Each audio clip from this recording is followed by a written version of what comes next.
Olá, boa noite, meu irmão, minha irmã. Seja bem-vindo ao programa Ação Nacional.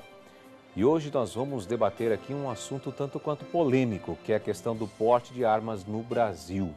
É isso que nós vamos discutir hoje. Nós estamos ao vivo hoje no programa Ação Nacional para você participar com a gente, ligando para nós no 0800 777 0021 ou então 0 operadora 19 3871 9620. Existe tanto uma polêmica em cima disso, né? Em 2003, houve o Estatuto do Desarmamento, que proibia a venda de armas em comércios e tudo mais. Depois aconteceu, mas a violência ela continua. E até para debater esse tema aqui, nós trouxemos um especialista em segurança pública e também presidente do movimento Viva Brasil, que é o Benê Barbosa. Benê, muito obrigado pela sua presença aqui conosco. Eu que agradeço. Benê, bom, vamos bater um papo aqui. Você não está armado, né, Benê? Isso é uma dúvida que ninguém precisa, todo mundo precisa ter. Ou seja, vamos ficar na dúvida. Estou até brincando aqui com você, porque é uma coisa que fica, né? Não, mas não estou. Nessa questão. Não, estamos brincando, lógico. Mas olha, gente, é uma questão bem polêmica em relação ao porte de armas no Brasil, né? Tem uns que são a favor, outros que são contra, né? E a gente vai tentar agora explicar tudo isso aí, desmistificar essas questões do que se fala, do que se diz, e pesquisa que fala isso, e pesquisa que fala aquilo. Existem leis tramitando no Senado, no Congresso, enfim.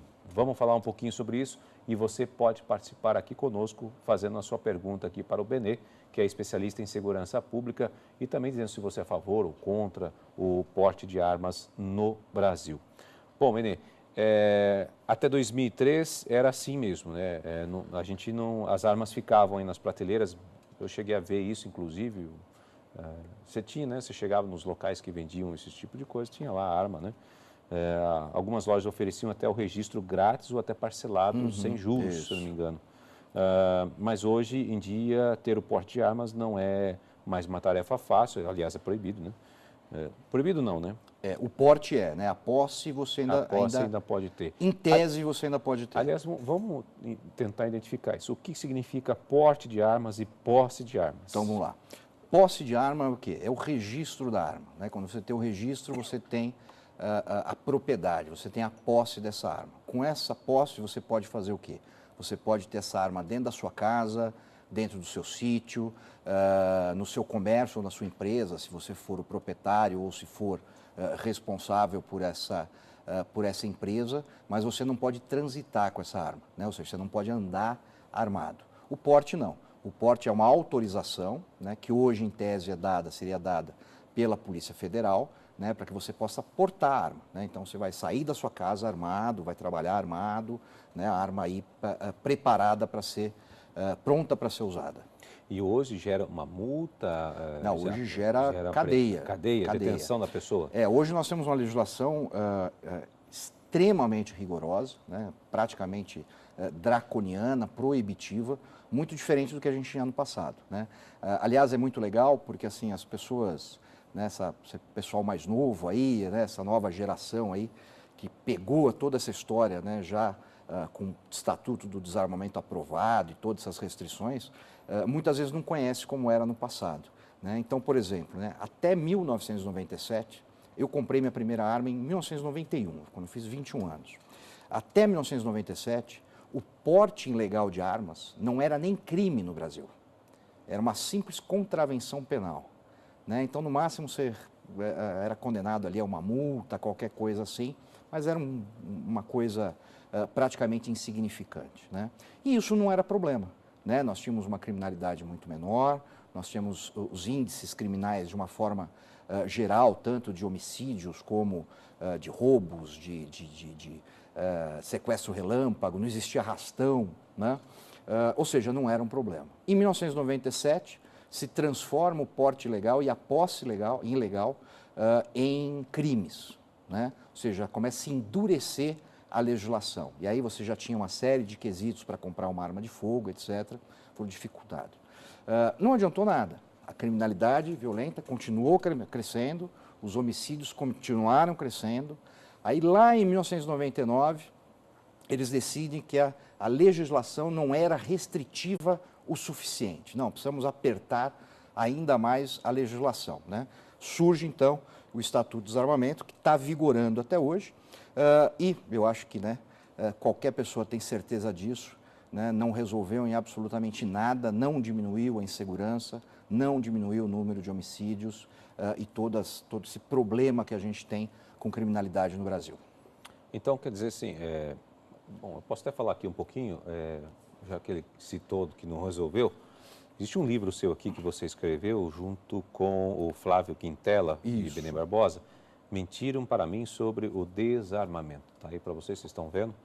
Eu achei tanto interessante em relação ao título, né? Porque vai de encontro que, não sei se a maioria pensa dessa forma, de não ter a posse da arma, né? Porque a ideia que nós temos é que realmente ter a arma gera mais violência. O que não é verdade, né? Sempre foi pregado isso, né? Aliás, esse livro é fruto exatamente disso, né? Eu começo a me interessar pelo assunto em 1994, né? Quando se começa a falar no Brasil de desarmamento, de restrições, de proibições, começam as primeiras campanhas de desarmamento aqui no estado de São Paulo, né? E ali já, até por uma questão pessoal, né, eu já tinha arma, convivi numa casa que tinha arma, meu pai sempre teve arma, isso nunca foi problema, nunca foi um objeto nem de violência, nem de opressão, né, muito pelo contrário, sempre foi um objeto de proteção, de defesa, de responsabilidade, até de divertimento, né? Os mais velhos aí, pô, quem nunca... Né, foi para o sítio daquele tio e deu tiro de espingarda, isso não era problema nenhum, né? Isso me chamou a atenção na época e eu comecei a estudar isso. E aí, durante 20 anos, né, eu fui recolhendo esse material, né, das inverdades, das distorções que eram feitas, né, dessa ideia de quanto mais armas, necessariamente você vai ter mais violência, vai ter mais crimes, e a gente colocou tudo nesse livro que, graças a Deus, inclusive, se tornou aí um best-seller e mesmo após 2 anos de lançamento, continua aí entre os mais vendidos. E onde se criou, então, essa ideia de que a arma gera violência? Criou-se mito, se pode assim dizer? É um mito, exatamente, é um mito, né? Eles precisavam justificar, né, as campanhas de desarmamento e as legislações que estavam sendo propostas e depois acabam sendo aprovadas, né? Numa teoria, né, simplista, né, simplória, de dizer, não, se os bandidos matam usando, ou se matam usando armas de fogo, se a gente restringir o acesso às armas de fogo, esses crimes não vão acontecer ou vão diminuir, né? Só que, óbvio, né, o criminoso ele não depende do mercado legal da arma, né? Ele não vai até uma loja entregar toda a sua documentação para comprar uma arma, né? Ele se mantém aí no mercado ilegal, no contrabando, no desvio, na corrupção, né? Ou seja, ele vai continuar dando um jeito de se armar, né? Enquanto isso, por um outro lado, você tem aquele cidadão que ou não conseguiu mais manter legal a sua arma de fogo, porque hoje a burocracia, além de toda a burocracia para você comprar uma arma de fogo, a cada 5 anos você tem que fazer tudo de novo, como se você estivesse comprando uma arma nova, né? Isso é caro, é burocrático, só pode ser feito na Polícia Federal, né? Então, essa história de, mas hoje é permitido comprar uma arma. Em tese é, né? Agora, quem consegue fazer isso? Pouquíssimas pessoas, né? Porque é caro, é burocrático, né? Uma pessoa de menor poder aquisitivo não vai conseguir, né? Um sitiante, né, muitas vezes analfabeto ou semi-analfabeto, não vai conseguir, porque não vai conseguir fazer os testes, né?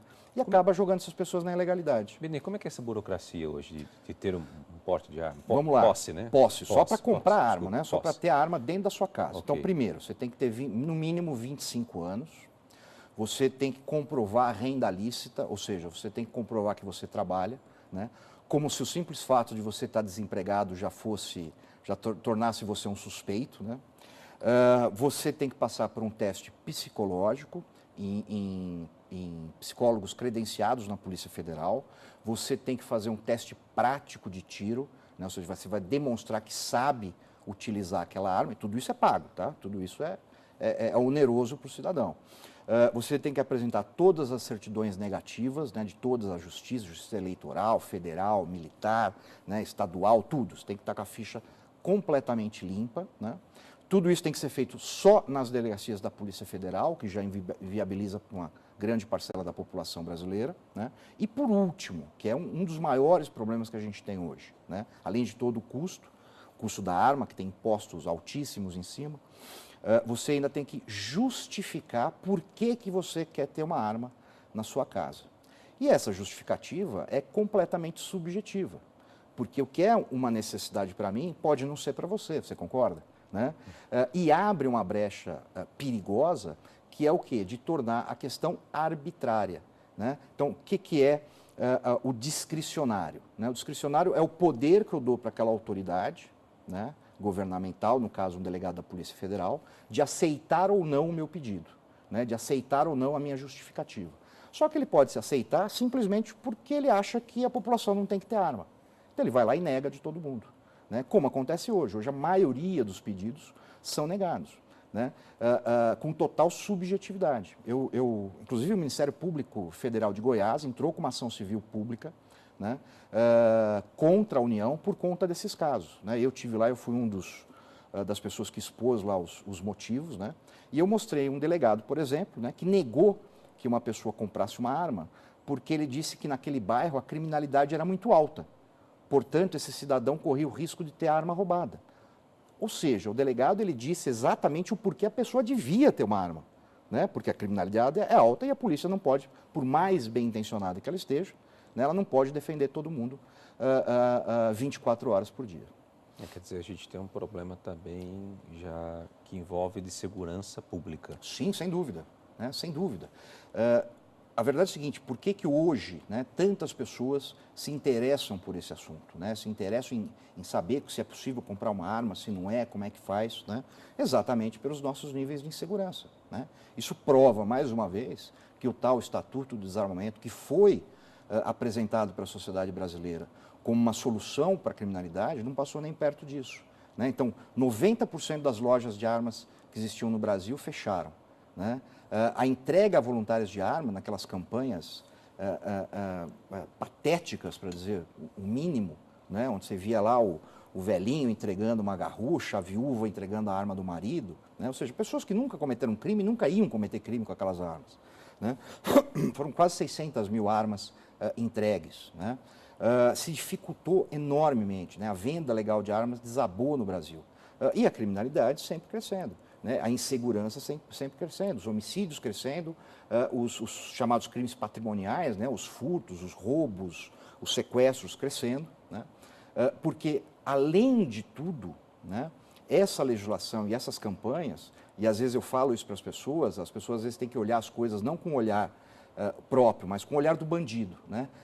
Então você imagina, você bandido, né? Você vê lá naquela campanha de desarmamento a velhinha entregando, né? O idoso entregando, né? A polícia vem, o secretário de segurança vem e fala assim, olha, ter arma não é bom, entregue sua arma. Isso para o bandido, né, é uma clara mensagem de que a população está se rendendo. Né? É passada a mensagem para o criminoso de que ele não vai encontrar resistência. Né? Por isso até que eu brinquei aquela hora, falar, não importa se eu estou armado ou não estou armado. Né? Hoje o Estatuto do Desarmamento, como ele está, a legislação como ele está, ele dá a certeza para o bandido, né? E deixa, obviamente, o cidadão muito mais vulnerável. Bom, a gente precisa ir para um rápido intervalo, até queria cogitar, né? No próximo bloco a gente vai falar um pouquinho. Até, gente, eu também me surpreendi aqui, estudando um pouco mais e aprofundando, você vai ver o que é o catecismo da Igreja Católica, o que a Igreja fala em relação também a essa questão, né, de segurança pessoal e tudo mais. E também eu quero deixar aqui também uma pergunta, que é a questão assim, mas não é perigoso eu ter uma arma de fogo na minha casa? Ótimo. Que é uma das coisas que sempre são abordadas e é uma coisa que eu gostaria que você explicasse para nós.